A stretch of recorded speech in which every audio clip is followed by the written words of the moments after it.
People don't realize that people in the Bronx need housing. Developers don't realize, investors don't realize that there is need in the Bronx still. You have working families that would like to live in a neighborhood that's just like any other neighborhood, and there's no reason that that should not be possible.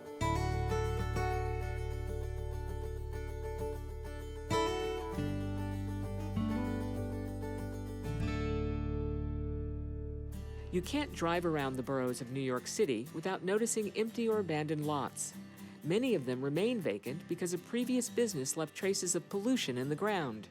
These lots are called brownfields, and often they cluster in areas around the city. It's a particularly important issue in communities of color, given the legacy of manufacturing lands in our communities and the departure of a lot of manufacturing industries from our communities over the decades. Eddie Bautista works to increase environmental awareness and cleanup needs for underserved neighborhoods. It's meant communities having acres of land that's polluted, that's unusable, and just sitting there as a blight. The brownfields problem affects all 5 boroughs of the city, but environmental cleanup and development happens least in areas where populations are seen as powerless, according to Elizabeth Yampierre, an environmental justice activist based in Sunset Park, Brooklyn. We have seen a lot of really wonderful things like plazas and greenways in the most privileged communities in New York City.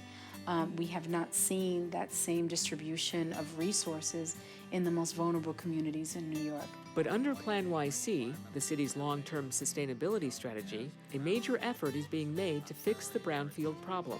Through the New York City Office of Environmental Remediation, the OER, resources are being provided to underserved communities for brownfield planning. Also, incentive programs have been created to help developers take interest in brownfields, says OER Director Dan Walsh. We have spent a good deal of time and effort to work with communities to solve problems that communities feel, which are very different than the issues that individual developers have in addressing brownfield sites. So we work with them to help them develop and establish plans to revitalize kind of system-wide their neighborhoods. OER's programs have recently helped developer Emmanuel Canaris complete a cleanup and redevelopment of a brownfield in the Bronx. What was formerly a gas station and used car dealership has become a new affordable housing complex with community space and ground floor retail, all through the New York City Brownfield Cleanup Program. Without these programs, it would almost make it impossible to go to neighborhoods that are crying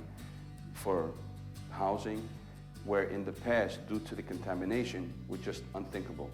Now, this is something that's not far-fetched, and it's doable. New buildings such as these bring hope to the area. There's jobs that need to be produced here. There's buildings that need to be built for the demand of housing. These successful partnerships could be the key to future brownfield cleanup and redevelopment strategy throughout the city, says Bautista. So that, to us, is the most effective way of tackling the overall brownfield program, where you have community visioning coupled with government support and private sector interest. And that synergy, hopefully, means multiple communities coming back and addressing multiple brownfield sites at the same time. This type of win-win partnership is a model that Elizabeth Yampierre believes could be copied nationwide. I think it's a model that has to be replicated, and it's a model that should be looked at because we're living right now in a time where you've got less resources, less funding, and you've got community groups that are actually doing the visioning, that are really involved and invested in transforming their landscape. This kind of development helps the people in the neighborhood go back to their roots and bring a sense of family values. They're proud to live here. They're proud to grow up in a neighborhood. They're proud to live in a building that's clean and healthy. It makes me feel great to see this new construction. It makes me feel that the Bronx is not forgotten, that people know we're still here, and people know that we're looking for a better future also. For more information about the New York City Brownfield Cleanup Program and other programs run by the Office of Environmental Remediation, go to nyc.gov and search for OER.